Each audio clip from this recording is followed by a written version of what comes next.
Hey guys, Jeff here, and today I just wanted to bring to you a small and specific part of my collection. I don't know about you, but there are some brands that when I see them, I have certain feelings right away. For example, many of us, we see Master Lock, we scoff, but I don't know about you, when I see the name Yale, I get excited and I hope for something great. And that's what I have in front of you, is some Yales that I have come across. I'm going to start with this one in the middle. This is just a little Yale cylinder. I found this at Habitat for Humanity Restore, just like this. It had no other parts to it, no back to it. I don't believe there was even an actuator on it. And so I got it for 50 cents. But as soon as I saw Yale, I was excited. I've heard so many good things. I think this was actually the first Yale that I got into my collection. But when I got it, one of the things I noticed was that the first key pin would not come down. It was stuck up in the Bible. I had to ask a lot of people a lot of questions to figure out what to do. And interestingly, the way I fixed it was with a hammer, hammering on it in just the right direction to use inertia to make the pin finally enter down into the keyway so I could get it taken apart. I did end up originally shimming this from the rear, which I will do another video on here shortly.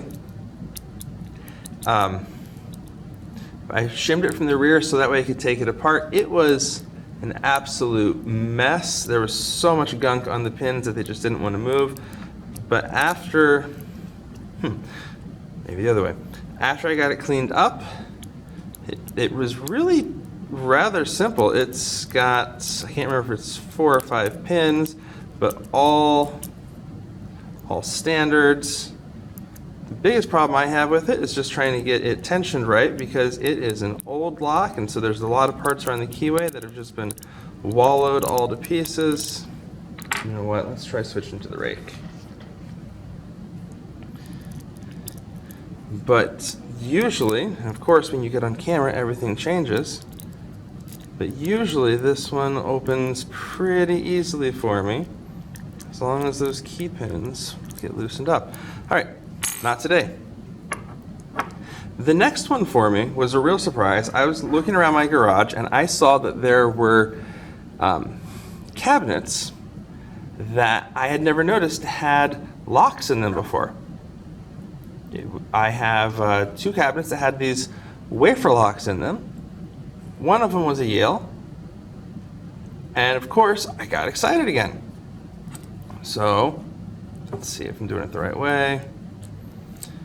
I didn't even know that Yale made wafer locks. I shouldn't have been surprised. They do enough different things, right? But as far as a wafer lock, I mean, there's no warding to it at all, even. And so typically, I don't even really pick this one. It's almost more raking it. Whoop, there we go. And you can see I've already got it. Technically, I guess this was locking it, not unlocking it. And then lastly, I know we've seen a lot of videos on these, the Yale push lock. I believe this one's 4 pins because you can kind of see where the plugs are for them there. I'm not even going to try picking this one. This one I picked up at an antique market, I think $2 or $3. Mostly because I had never seen anything like it, which of course sends us down the rabbit hole of YouTube trying to discover more about it. So I know that it's a push lock. I know that to tension it, I have to pull on the shackle and work on the pins. Don't think it's going to show up on camera there, but it seems like there's a possibility, and I could be wrong, but maybe that, to me, just looking through the keyway, that first pin looks like it could possibly be serrated. I don't know. The big problem is I feel like everything is gunked up. I can't get any feeling out of moving those pins. So if anyone has any suggestions on how to clean this up in order to finally get it picked, I would appreciate it. At any rate, Yale, it's a name that a lot of us know and respect. And this is just a little bit of Yale that's made its way into my collection. I just wanted to share that with you guys today. So, thanks for coming along. I'll talk to you later.